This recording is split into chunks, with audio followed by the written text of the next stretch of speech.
સુરેન્દ્રનગરના લખતર તાલુકાના ઘણાદ અને આસપાસના 8થી વધુ ગામડામાં ઘુડખરના ત્રાસથી ખેડૂતો પરેશાન થઈ ગયા છે।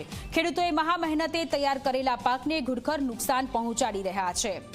હજારો હેક્ટર જમીનમાં ઉગાડેલો પાક બરબાદ થઈ રહ્યો છે। સુરેન્દ્રનગર જિલ્લામાં આવેલા કચ્છના નાના રણમાં ઘુડખર અભયારણ્ય આવેલું છે, જે અંદાજે 7000થી વધુ ઘુડખર વસવાટ કરે છે અને તેમની સંખ્યામાં વધારો થતા તેઓ આસપાસના વિસ્તારોમાં પહોંચી રહ્યા છે। ઘણાદ, કડુ, પ્રતાપપુરા, ભદ્રેશી, અણિદ્રા, પેઢડા, વણા સહિતના અંદાજે 8થી વધુ ગામમાં ઘુડખર વ્યાપક નુકસાન પહોંચાડી રહ્યા છે। કપાસ, મગફળી, તુવેરના પાકોનો ઘુડખર સોથ વાળી રહ્યા છે। ખેડૂતો દિવસ રાત જાગીને ચોકી કરવા મજબૂર થયા છે।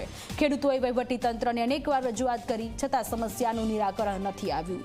ખેડૂતોનું કહેવું છે કે આવી જ સ્થિતિ રહેશે તો તેમણે ખેતી છોડવી પડશે। વાવણી થઈ ત્યારથી અત્યાર સુધીમાં 1000 થી 1500 રૂપિયાની વીઘે નુકસાની તો લાગી ગઈ છે। હજી પાકતા કેટલી નુકસાની આવશે એનો અંદાજ જ નથી। પણ હવે સાફ બધું કરી નાખે, બહુ અતિશય ત્રાસ વધી ગયો। લગભગ આ 2 વર્ષથી તો બહુ મોટા ટોળા થઈ ગયા છે।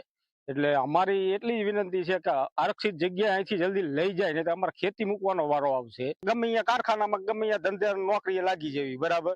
આ મહેનત કર્યા પછી આટલી બધી નુકસાની લાગે તો શું કરશું? 5-7 ગામમાં છે, મુખ્ય ત્રાસ ઘણાદ ગામમાં છે અને આ ઘુડખર અમને એટલું બધું નુકસાન આપે છે કે હજારો હેક્ટરની જમીનમાં અમારું ખાઈ જાય છે। વીઘે 5-7 હજાર રૂપિયાનું ગણાય।